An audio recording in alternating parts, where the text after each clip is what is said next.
Francis Cicely Cecily, whatever her name ended up being, gave him his address at Gravesend, and he wrote, Ryan did, and he didn't hear out back for long enough, but he kept writing.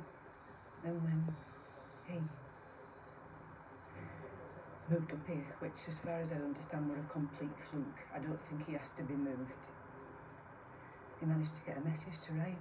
How? We think somebody had been inside with. Oh, do we? Somebody, a man, handed him an envelope outside school gates. This were, don't know, 18 months ago. How did he know which school he was at? I've no idea. I've no idea who he was. Ryan doesn't. He's never seen him since. Anyway, this note with his new address at this prison here, and in the note he said he'd had all of Ryan's letters, everything he'd ever sent, but he'd never answered them because he couldn't, short of sending them to your house, which obviously wasn't going to happen. And Ryan knew, he understood it was impossible, so he'd given up ever expecting anything back. But then, after all that time, he got this note asking him to visit him. So you took him? No, I knew not about it. He asked Neil if he'd help him, and I think Neil thought, I don't know. You know how persuasive Ryan can be. I know how soft Neil is. Anyway, after the first time, Neil was worried he'd done the wrong thing, so he told me, and I was same as you, amazed, appalled. And I told him, I said, this has got to stop. But then Ryan got difficult and angry and upset, and the thing is, you see, he doesn't really know a lot of what... He didn't live through it like we did because we kept it from him as much as we could. He doesn't really know what happened to Kirsten. He does. He doesn't. He knows that she died in appalling circumstances. He does. He definitely knows that. He doesn't really know about what happened with that. Do you really think he don't Google stuff? And he also knows that I was in hospital for weeks because of what he did to me. He doesn't really know about what happened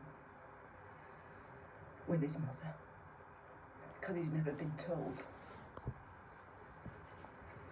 Well, why didn't you tell me? Because I was frightened because of the way it affects you.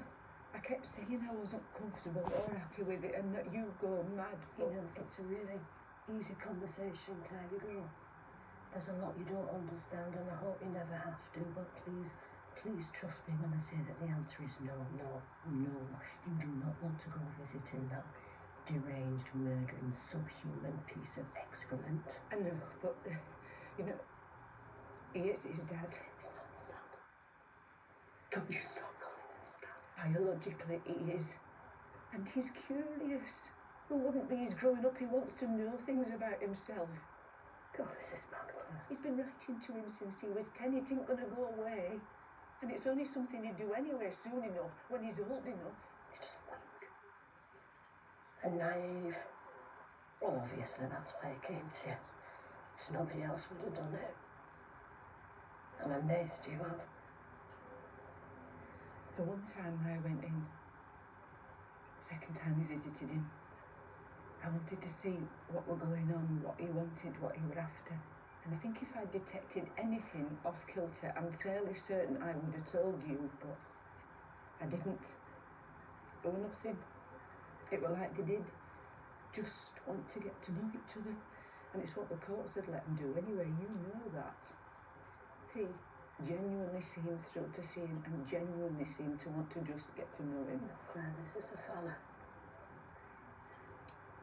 who poured petrol over him and tried to set fire to him. But he didn't. Yeah, because we stopped him. But he was in a very bad place when he did that. For fuck's sake. He would have killed himself as well if he'd have done it. He wasn't going to come out of there laughing, was he? Seriously? Trying to excuse this shithole. Look, I never asked to be in this position, and I've had to try and make sense of it as best I could. You never were overly bright, were you, Claire? Can I just try and say what I'm trying to say and why it wasn't just as simple as coming to tell you what was going on? Oh, whatever. But I I am going to have to interrupt if you're going to keep talking shit. What if seeing Ryan having a good relationship with someone he clearly thinks a lot of, who has been brought up well, what if seeing someone who comes from a normal world makes this monster understand something about trying to be a better person? What if this is the one good thing, the one good simple relationship that he's never had before that makes a difference? What if through this, because of this, it got to a point where Tommy understood enough about how abnormal his behaviour's been, and what if he got to a place where he wanted to be different and he wanted to be forgiven? And if that happened, if you could forgive him, wouldn't that be better? For you more than anyone. And I mean, it's not like he'll ever get out of there, is it? He will die in there, and he should. He should, of course he should. But if there were a way of finding some peace, wouldn't that be something? And maybe, I don't know, maybe this is where it starts. Has he given you any indication that he wants to be forgiven? No. No, and he won't, Claire. Because some people are just too far beyond the pale, and you know, it's not even his fault. He was born this way with this kink, this absence, and yet certainly being brought up by a heroin addict didn't help, and that's why we throw away the key. I'll tell you what, here's the deal. When he asks me to forgive him, I will. How about that? It won't happen. He's a narcissist. He's a psychopath. I can tell you for a fact that it won't happen. And have you considered, whilst Ryan's having this marvellous effect on him, what the effect on Ryan is going into a place like that, a cat-ear prison full of the worst, most damaged, most sick people on earth? He's young, he's impressionable. You shouldn't even have to think about people like that at his age, and I have done my damnedest to keep him away from any of it. You just...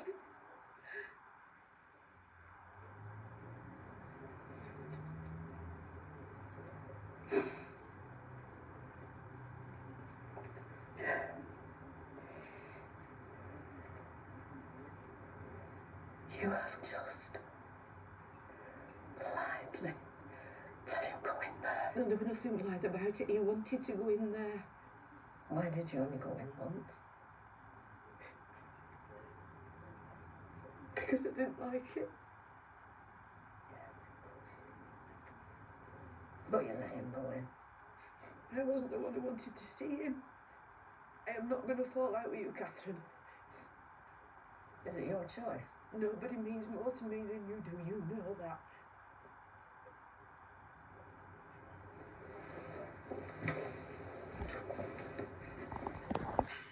Just to warn you, I'll deal with him when I see him.